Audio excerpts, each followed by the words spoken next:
good morning, and I'm sticking to that theme. I've not long been up,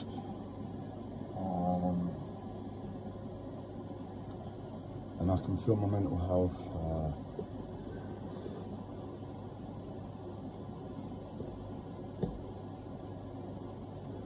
what happens is my mental health is just like I've been training for some sort of spiritual army. That's what it feels like. And where spirituality used to be fun, because I was the one in the driving seat. I was the one that said, right, this is spirituality. I need to do, well, I don't need to do anything. But because I aspire for spirituality, I refine my ego in this way, and I practice non-attachment in the other way. I'm sorry, I'm just trying to regulate my breathing to my voice, hence the slight difference in tone.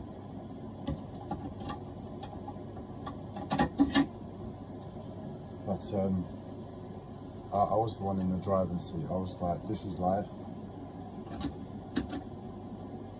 How do I wish to practice?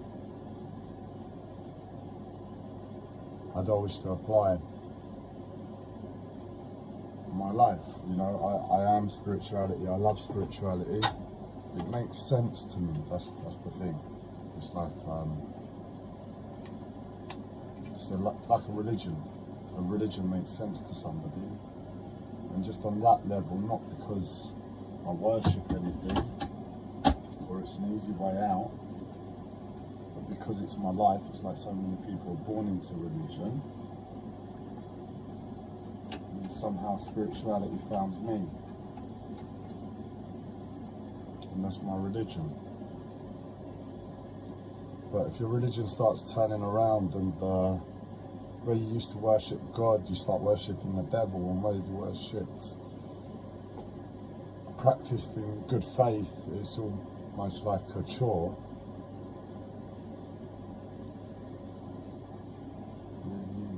It doesn't make sense so much anymore, and that's what's happening to me, or at least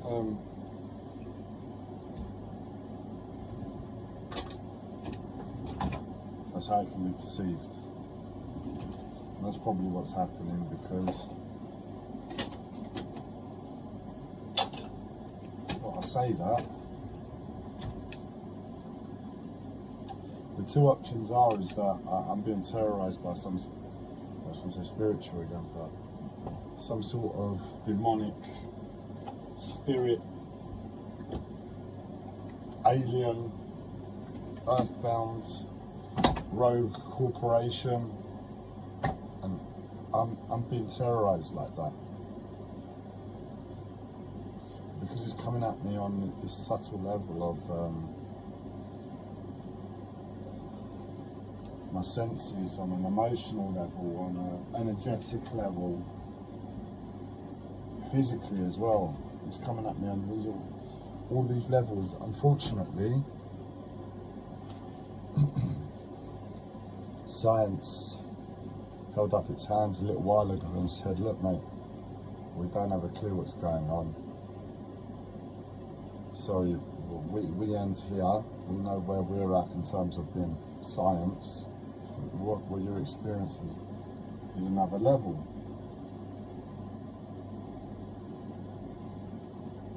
So I don't know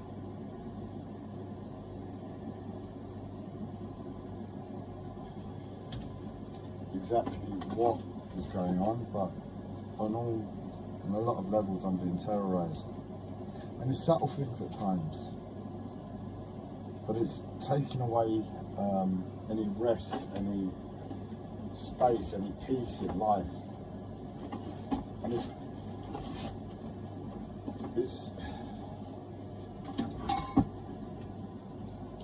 really has a tone of being in the army, that mentality, you know, just like every little thing needs to be perfect and your life is dependent upon it, so it makes sense that way.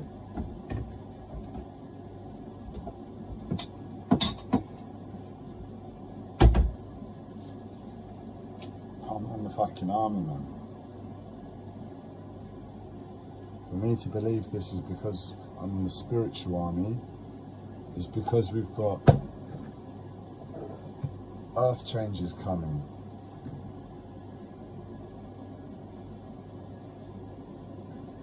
And we need to be as strong as possible as individuals, because when shit hits the fan, that's when we all stand up and get off our knees.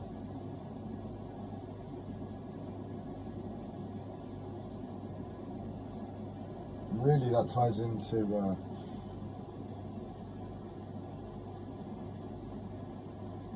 some workshops I've been into in the past where we had future progressions. And we had a future progression to 2012, and apparently everybody saw the same thing. Well, I say everybody saw the same thing. It was a spiritual hypnotist, let's call him that. Pleiadian in origin, from an extraterrestrial level, but he was human.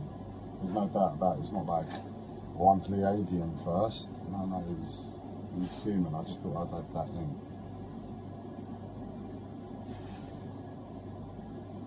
Pleiadians are the tall white light beings.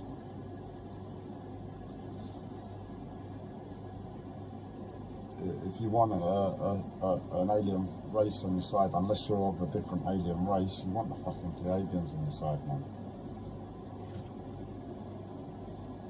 And he did a future progression to 2012 to New York and London. Is that correct? I think it was correct. And, well, let's just say there was earth changes. And, I think thereafter that workshop, I went to a workshop by a Mayan, and he was the appointed, well, I say the appointed, he was an appointed official teacher of the Mayan lineage. And we had a workshop in Glastonbury, and we had a ceremony at the tour. We had to wait ages for the sun to come up, and he was like, nah, I'm not lighting this fire until I was going to say the fucking sun comes up, but he didn't speak English. He had a translator with him, and I'm sure there was no swear words in that thing. That's me just adding a little bit of colour to the story. Well, he said, no, we'll wait until the sun comes up before we're lighting this fire. He knew what he was doing, whatever. I was just happy to be there, dance to the drums and watch a fire being lit, but he seemed to be knowing his stuff. And basically his message was, look, I ain't got a clue what 2012 is about. Try 2020, 2021. That was his words through the translator.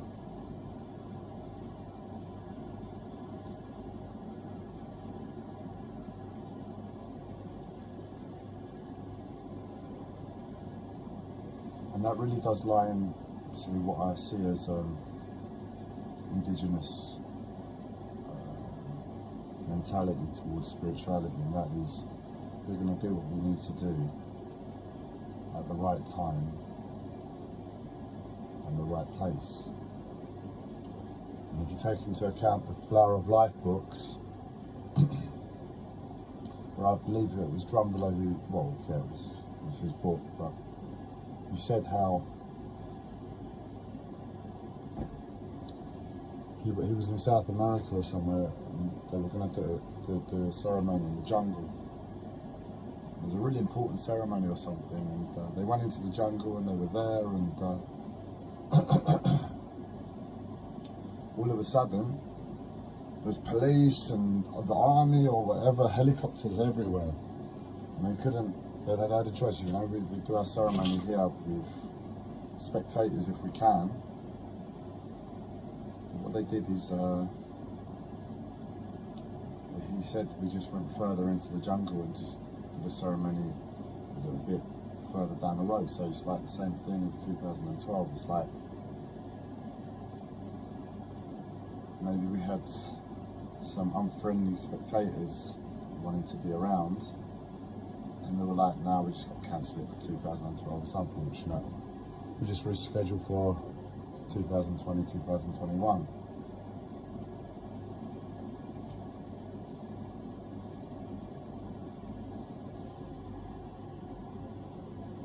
Now, me being Andreas and hearing that, and me doing the math along the way, 2020, 2021, it could be 2022, 2023 as well. I've certain reasons for believing that might be possible. But either way, according to the mind, this is 2021 times, and we're experiencing a worldwide pandemic at the moment, so it doesn't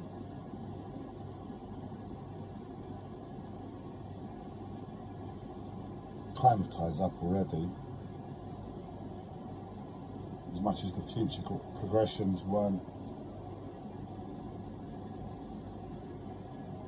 correct to what the spiritual hypnotist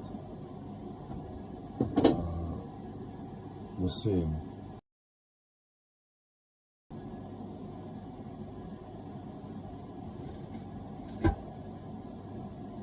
But otherwise, well, what's the point, man? What's the point of doing it this way? It ruins life. If someone told me, look, Andreas, from a spiritual perspective, this is the way to be. You've got to go at spirituality like the army, like you're in the army. I'll be like, what? Well, why have I got to go that extreme, man? That's a bit like, I know I'm autistic, but I'm on the spectrum and I work to not be too autistic where possible, and that just sounds very autistic thinking. And I'll ask why. Why do I have to be that way? If they give me a good fucking reason, I'll go out this spirituality with all the love and enjoyment in the world, and these little bits of annoyance that are ruining my life, because they ruin. It's like, imagine being in the army because you want to be, and loving every minute, because it's like what you're in the army because you've been put there by for another reason. It's going to be a different experience, literally heaven and hell, isn't it? And I've got my spiritual past to back up where I'm at. So I guess on some level, it's not as bad as it could have been. If I was just a regular Joe Schmo and it was like, here you go, Joe Schmo, here's the spiritual army. He's gonna go mad. But at least I'm able to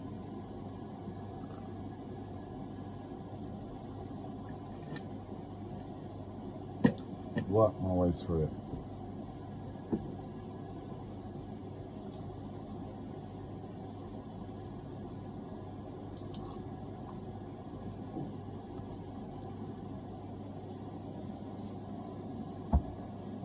At breakfast, I allowed myself to get up today and just I'm desolate to life at the moment. I don't know what I'm doing each day. I don't know what I'm doing each moment. I've got my mental health on my shoulder that demands if I want to have life, we need to keep it in check. Where the rest of life has got insane,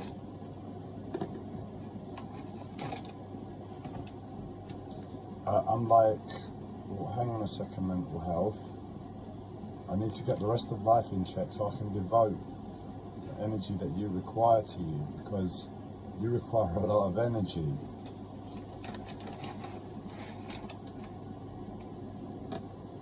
And if I'm not sure about everything else, there's no point. I just fall over my feet at the first hurdle with you. So,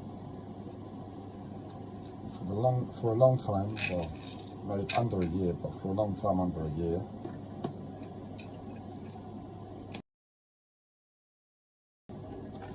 I've not been alive. I've just been like. Is it ironic that Sia releases a song called Floating in Space or something? And that's what I'm having to do. As a practical application for life, I'm having to float through space. And just observe and watch like an animal. I'd say with its prey, but an animal won't escape from capture. It's just like a cage door or the snare it's been caught in, just waiting for it to somehow open.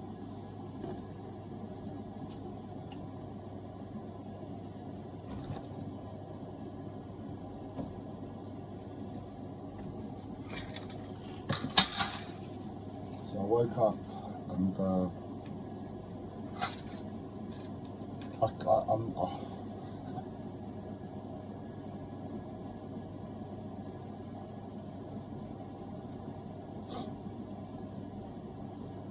if this last year has taught me anything, and that is, if I'm going to give any advice to anybody, is to say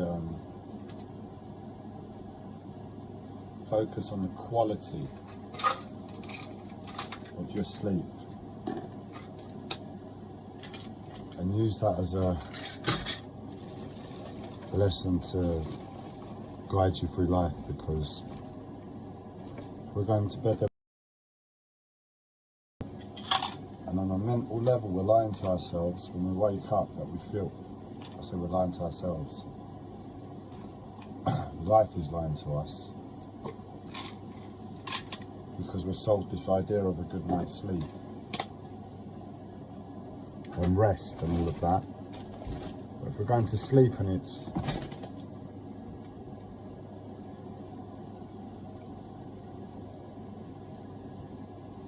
we're waking up more tired, but because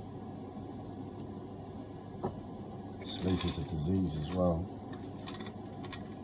Sleep can be a disease. I've got a sleep disease at the moment. And every time I wake up in the mornings, I don't know if it's the light or the disease is that complex and sophisticated. But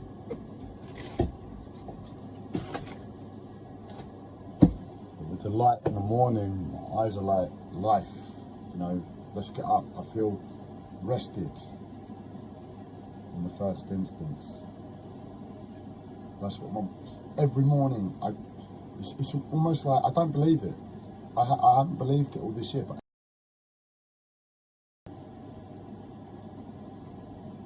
this is a very sick disease, this. Very, very sick, very, very serious.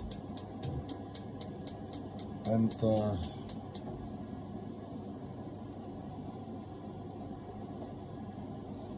I'm not alive until I get good sleep. What's the point? I'm experiencing something every day where I lie down at night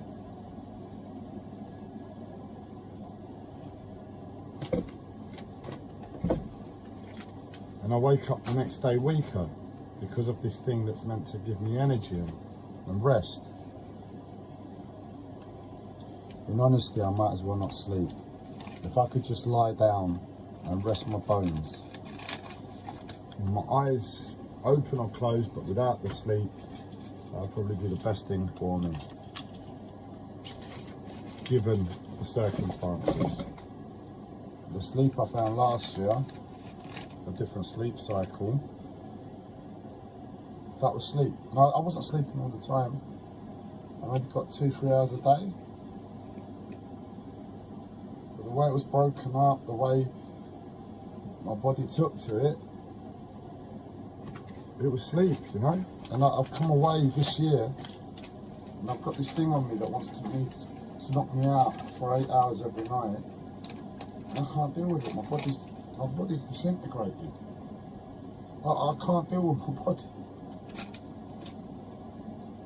If I was getting good sleep, my body would start getting itself into check with all the different things I'm doing in my life. When you've been lied to on some level about something that's meant to help but's taking from you,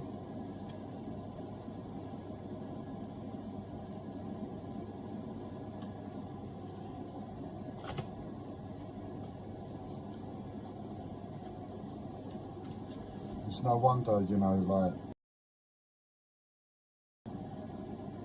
physical changes in my body that aren't good. My body's not healthy at all.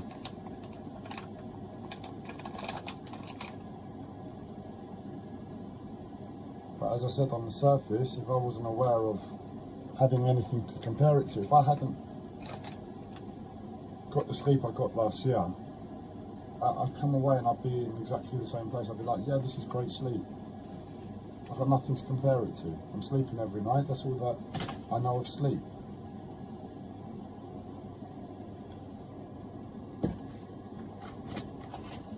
But I'm coming away each morning and I'm like, I'm dying here. In comparison to last year, I'm dying here.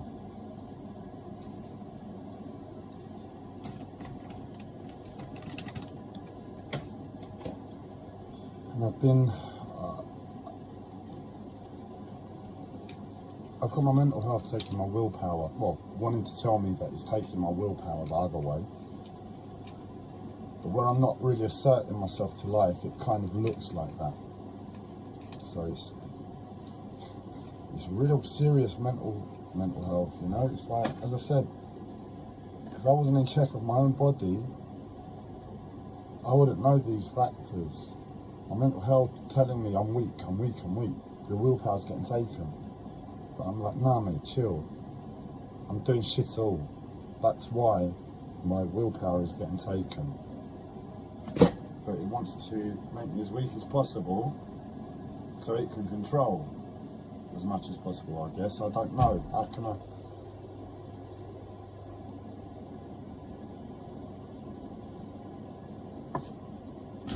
It's just ridiculous, man. When I see my mental health so fucking conscious, the extent that my mental health is conscious, it trains me to be conscious. It's just like an imbalance of chemicals in my brain. Well, I'm sorry. I'm fucking sorry.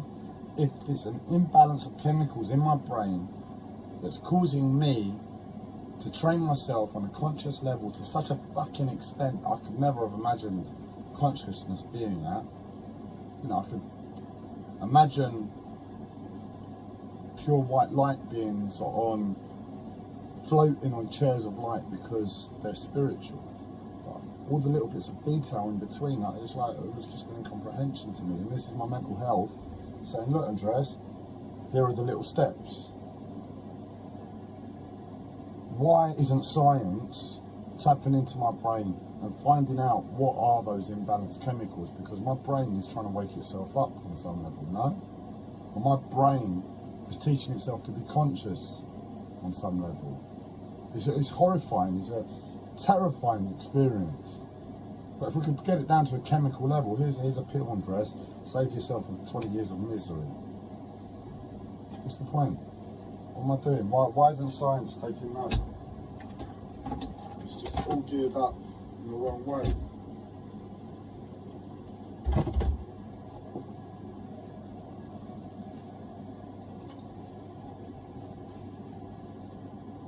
My uncle told me a joke years ago. Quite. I guess his humour's he's a bit similar to me, my uncle Costa. Not in the fieriness, but in, I think, mentality to life.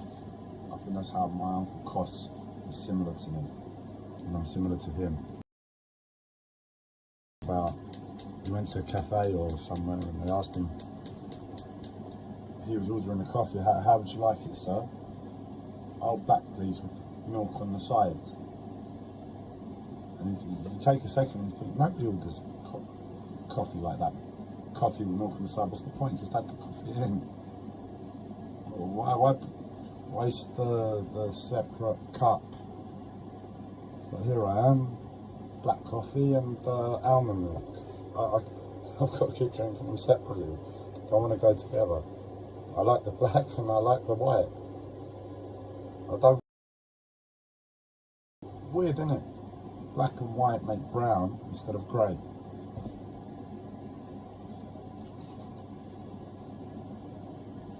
I suppose it's dark brown rather than black, isn't it?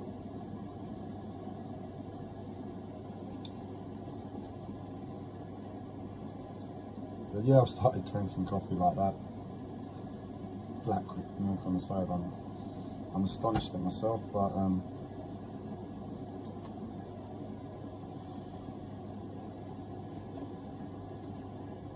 I've realised I'm not getting a big part of my diet in because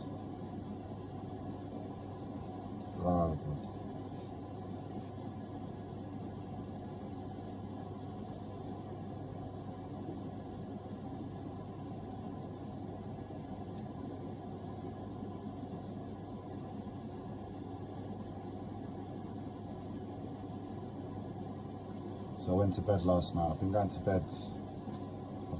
bed about 4 or 5 o'clock in the morning, getting up about 9 o'clock.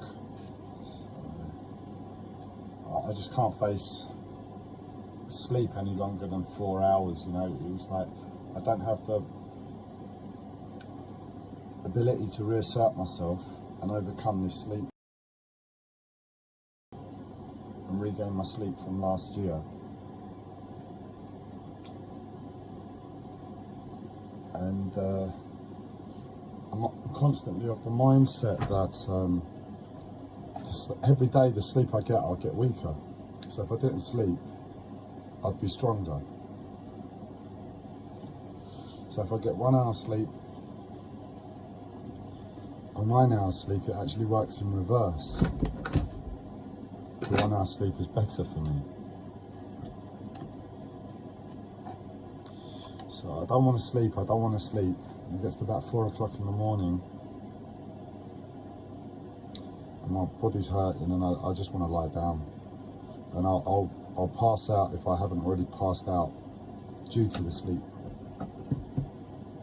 It makes me pass out. I mean, I'm not sleeping in the first instance, I am tired, you know. I'm not kidding myself, I am tired. And even when I sleep 9 hours, I'm even more tired.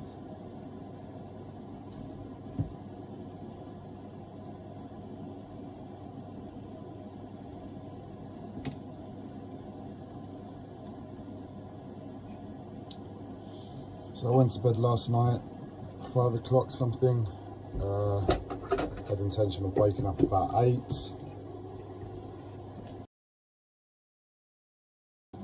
But the sleep was fucking me on. See, it really gets you on a psychological level, man. It's like, it wouldn't let me pass out at 5 o'clock. Wanting to wait, make me wait.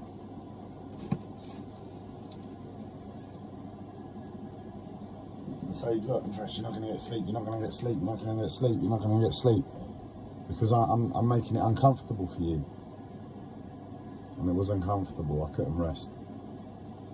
And in truth, where I'm weak to everything at the moment, it's just like, I just want to pass out.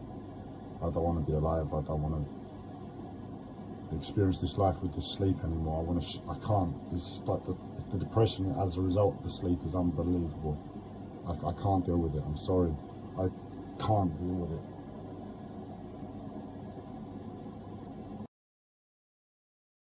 There, I really am. My life has become a living hell where it was in check before.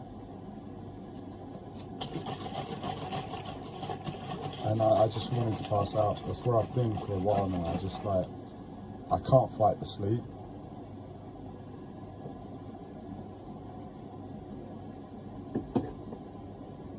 There are sometimes I just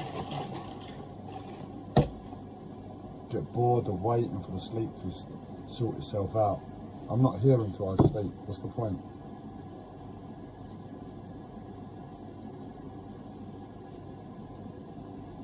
I can see this thing is conscious, and I can see this thing is enslaving me. My life's over, isn't it? I'm not alive until I can break free. Isn't that true? Or am I just being emotional?